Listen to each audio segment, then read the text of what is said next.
স্রষ্টাকে ধন্যবাদ, যিনি পৃথিবীকে বড় সুন্দর করে সৃষ্টি করেছেন।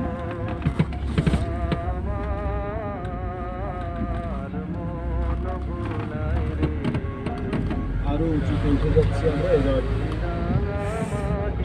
বরফগুলোকে ছুঁয়ে দেখতে পারবো। পানি হয়ে ক্লান্তি গিয়ে ঠান্ডায় আবার জমে গিয়েছে।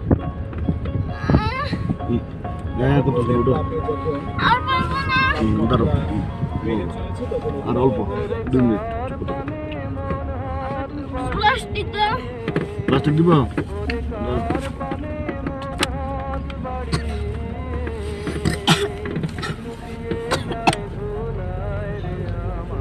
কাশ্মীর ভ্রমণের দিকে আমরা গিয়েছি।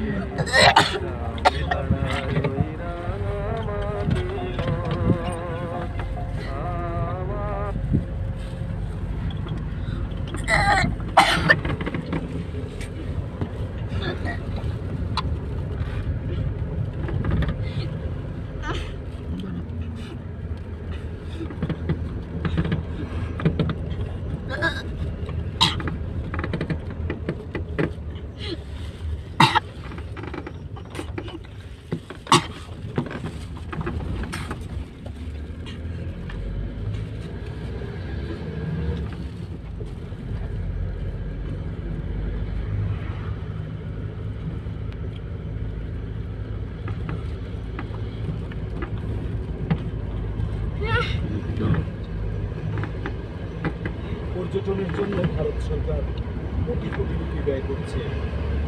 এই সমস্ত পাহাড় কেটে কেটে রাস্তা নির্মাণ তো সহজ সাধ্য ব্যাপার ছিল না। বিশাল অঙ্কের বাজেট করে করে এই সমস্ত এলাকায় পর্যটন করার ব্যবস্থা করে দেওয়া হয়েছে। চোখ বন্ধ করে থাকো, এদিকে আমার দিকে এলান দিয়ে চোখ বন্ধ করে থাকো। একবার চোখ করে বন্ধ করে মুক্ত বন্ধ করে থাকো, তাহলে হবে কি যে নাম্বার এখন আর একটু করে আর 5 মিনিট লাগবে। আমার 5 মিনিট পরে নাম্বার। আমরা বরফের পাহাড়ে চলে আসলাম। তারপর এই সামনে বসবো আমরা, ঠিক আছে? পানি নামতে গিয়ে শেষে আর নামতে পারেনি, বরফ পরিণত হয়েছে। বাতাস লাগলে এই লাগবে, না সমস্যা আছে। বাতাস লাগলে কিছু লাগবে না। পাহাড়ের ফাঁকটাকে গলিয়ে তরল পানি যেভাবে নামার চেষ্টা করেছিল সেগুলো এখন বরফ হয়ে দাঁড়িয়ে আছে। তবে বরফ বেশি দিন থাকবে বলে